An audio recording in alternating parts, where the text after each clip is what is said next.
दोस्तों, जहां कल के वीडियो में हमने आपको बताया था कि यूरोप के तमाम देश एक साथ मिलकर के भारत के खिलाफ ऐसी साजिश रच रहे हैं जिससे भारत के अलग अलग बिजनेस को नुकसान कराया जा सके, लेकिन जहां यूरोप के ताकतवर देश अमेरिका के साथ खड़े हैं, वहीं भारत के साथ रूस जैसी बड़ी ताकतें हैं। और अब फाइनली पुतिन की तरफ से ट्रंप के उस सवाल का जवाब दिया जा चुका है जहाँ पर उन्होंने कहा था कि ब्रिक्स देशों पर 100% के टैरिफ को लागू किया जाएगा। पुतिन ने भारत को भी शामिल करते हुए इम्पोर्टेंस बता दी है। दूसरी खबर भारत रूस से सामने निकल के आ रही है, जहां पर दोनों देशों ने अपने व्यापार को बढ़ाने के लिए अब एक नए रूट का इस्तेमाल करना शुरू कर दिया है। भारत ने पहली बार इस रूट से सामान को एक्सपोर्ट करना शुरू किया है। तीसरी खबर भी भारत रूस से सामने निकल के आ रही है, जहां पर भारत की तरफ से तैयार की गई अग्नि 5 मिसाइल पर जब रूस ने इंटरनेशनल लेवल पर खुलासे किए तो इससे कई देशों की टेंशन बढ़ चुकी है। चौथी खबर भी भारत रूस से सामने निकल के आ रही है, जहां पर ब्रह्मोस के बाद अब दोनों ही देश एक और नई मिसाइल को अपने देश में तैयार करने जा रहे हैं। और पांचवी खबर इंडियन नेवी से सामने निकल के आ रही है, जहां पर नेवी अब हाइड्रोजन फ्यूल से ऑपरेट होने वाले कई प्रकार के मरीन प्रोजेक्ट पर काम करने वाली है। आइए आज के इस वीडियो में पांचों इंपॉर्टेंट अपडेट डिटेल्स में आपको बताते हैं। यदि आपको हमारी ये न्यूज सीरीज पसंद आ रही है तो आज के इस वीडियो को लाइक और चैनल को सब्सक्राइब जरूर कीजिएगा। अब कल का वीडियो देख के तो आपको पता चल चुका होगा कि किस तरीके से यूरोपियन यूनियन अमेरिका ने अलग अलग सैंक्शंस की तैयारी कर ली है भारतीय कंपनियों के खिलाफ। वहीं कुछ दिनों पहले ट्रंप ने अनाउंसमेंट करते हुए बताया कि ब्रिक्स देशों को कमजोर करने के लिए वो 100% टैरिफ लागू करने जा रहे हैं और इसमें मेनली टारगेट किया जाएगा भारत, चीन, रूस, ब्राजील को। लेकिन ब्रिक्स देशों ने भी समय के साथ अपनी ताकत को मजबूत करना शुरू कर दिया है और कहा गया है कि हम एक नई करेंसी या फिर कहें डॉलर के अल्टरनेट पर काम करेंगे। और यही बात ट्रंप को सबसे ज्यादा बुरी लगी। फिलहाल पुतिन की तरफ से आ रहे स्टेटमेंट की बात की जाए तो उन्होंने कहा है कि अगर दुनिया को किसी भी तरीके से विदेशी मुद्रा भंडार बढ़ाने ही है तो क्यों ना दूसरी करेंसीज का इस्तेमाल करते हुए उन्हें भरा जाए। हम क्यों एक ऐसी करेंसी का इस्तेमाल करें जिस पर अमेरिका कभी भी सैंक्शंस लगा दे और पूरी तरीके से आपके स्टोरेज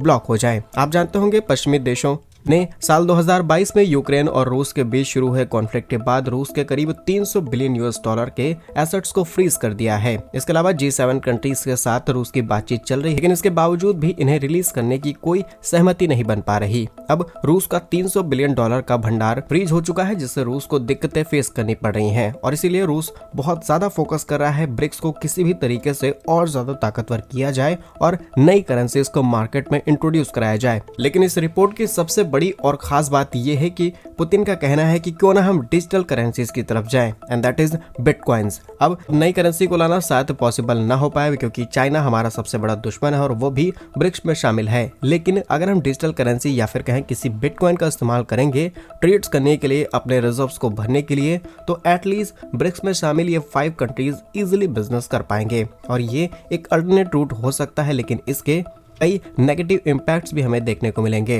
बाकी आप क्या सोचते हैं कि नई करेंसी पर बिटकॉइन को इंट्रोड्यूस कराना चाहिए या फिर नहीं? कमेंट्स में अपनी राय जरूर बताइएगा। नेक्स्ट इंपॉर्टेंट अपडेट की बात की जाए तो अभी भारत और रूस से सामने निकल के आ रही है, जहां पर करीब 4 महीने पहले INSTC यानी कि international north south transport corridor से रूस ने भारत को कोल यानी कोयला एक्सपोर्ट किया था, लेकिन भारत ने अभी तक इस रूट का इस्तेमाल नहीं किया है एज अ एक्सपोर्ट। और अब फाइनली भारत ने इसका भी श्री गणेश कर दिया है, जहां पर पहली बार भारत की तरफ से इस रूट का इस्तेमाल करना शुरू किया जा चुका है। भारत की तरफ से कई एग्रीकल्चर प्रोडक्ट, खाने पीने की चीजों से भरा हुआ कंटेनर शिप कैस्पियन सागर में उतारा गया। पश्चिमी तट पर पहुंचने के बाद ये मखाचकाला सी चेक पॉइंट पर पहुंचेगा और इससे ये कंटेनर ईरान होते हुए कैस्पियन सागर के रास्ते रूस के दागिस्तान क्षेत्र में पहुंच जाएगा। अब वैसे तो पश्चिमी देशों ने नए टारगेट सेट कर रखे हैं कि ये India, middle east, Europe corridor को डेवलप करेंगे, लेकिन मिडिल ईस्ट के अंदर इतना ज्यादा कॉन्फ्लिक्ट देखने को मिल रहा है कि इस रूट पर काम करना शायद पॉसिबल ना हो। और रशिया को भी अब एक नया रूट मिल चुका है INSST, जहां से हम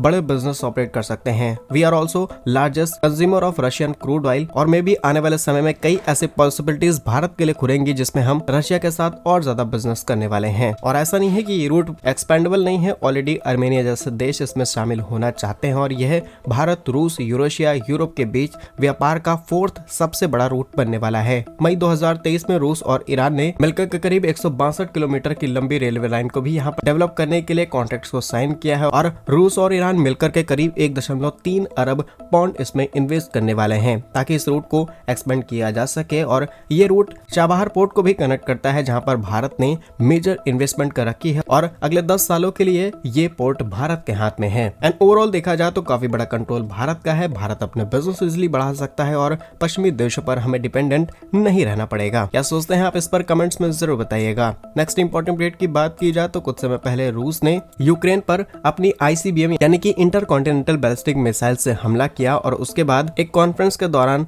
जब इसी बैलिस्टिक मिसाइल की तारीफ की जा रही थी तो उन्होंने भारत की अग्नि 5 मिसाइल की भी तारीफ कर दी है। जानकारी के लिए आपको बता दें कि भारत की ICBM यानी कि अग्नि 5 ऐसी मिसाइल है जो कि सिर्फ 10 सेकंड के अंदर अपने दुश्मनों को तबाह कर सकती है। इसकी रेंज इतनी ज्यादा है कि हम भारत से बैठे बैठे रूस पर निशाना लगा सकते हैं। सिर्फ इतना ही नहीं बल्कि इसमें MIRV टेक्नोलॉजी है जो कि एक साथ कई वॉरहेड्स ले जा सकती है और कई ठिकानों को आसानी से बर्बाद किया जा सकता है। सिर्फ इतना ही नहीं बल्कि भारत की ये MIRV टेक्नोलॉजी वाली मिसाइल पाकिस्तान के 10 से 12 शहर सिर्फ एक निशाने से उड़ा सकती है। और जब भारत ने इस मिसाइल का परीक्षण किया तब चीन जैसे देशों की हवा निकल गई थी और उन्होंने भी ये कहा था कि भारत जिस तरीके से नई ICBM मिसाइल्स का परीक्षण करा है दुनिया के लिए बड़ा खतरा है। लेकिन इस रिपोर्ट से पता चलता है कि भारतीय हथियार कितने ज्यादा एडवांस है जब रूस जैसे देश आपकी तारीफ करना शुरू कर दें। नेक्स्ट इंपॉर्टेंट अपडेट की बात की जाए तो ये भी रूस से सामने निकल के आ रही है जहां पर अब ब्रह्मोस के बाद भारत और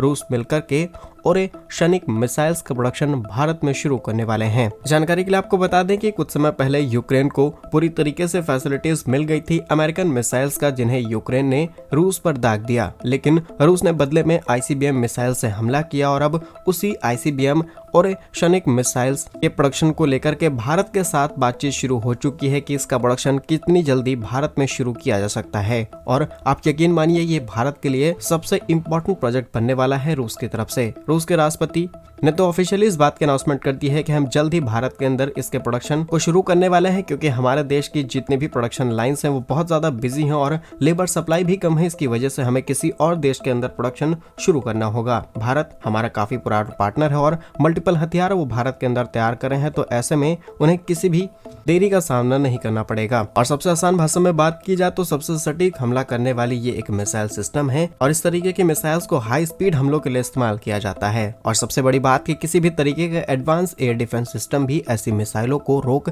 नहीं सकता। बस जल्द ही दोनों ही देशों को इंतजार है कि कब ज्वाइंट वेंचर साइन होगा और भारत के अंदर इन मिसाइलों का प्रोडक्शन भी चालू हो जाएगा। नेक्स्ट इंपॉर्टेंट अपडेट की बात की जाए तो भारतीय नौसेना से सामने निकल के आ रही है जहां पर नौसेना के command flag officer commanding and chief V Srinivas ने अनाउंसमेंट करते हुए बताया कि भारतीय नौसेना को हम पर्यावरण के अनुकूल बनाना चाहते हैं और इसके अलावा जो कन्वेंशनल फ्यूल्स इस्तेमाल किए जा रहे हैं लाइक डीजल, पेट्रोल, इनका अल्टरनेट ढूंढने पर विचार किया जा रहा है और best option is hydrogen fuel. Already Bharat hydrogen fuel काफी बड़े स्केल पर प्रोड्यूस करना शुरू कर चुका है। चाहे हाइड्रोजन फ्यूल को प्रोड्यूस करने वाले इलेक्ट्रोलाइजर्स हो या फिर मल्टीपल प्लांट्स, इन्हें भारत ने सेटअप करना शुरू कर दिया है। ऑप्शंस तो ये भी तलाशे जा रहे हैं कि जल्द ही भारत यूरोप के अंदर हाइड्रोजन एक्सपोर्ट करेगा एंड एज वेल अगर समुद्र में ऑपरेट होने वाले मशीनरीज की बात की जाए तो इन्हें लंबे समय तक समुद्र के अंदर रहना पड़ता है। और भारत के multiple startups like IIT Madras, IIT Bombay and these institutions are already develop some technologies जो कि सी वाटर को हाइड्रोजन फ्यूल में कन्वर्ट कर सकते हैं। हालांकि ये काफी माइक्रो लेवल पर टेक्नोलॉजीज तैयार की गई हैं, लेकिन इसके बावजूद भी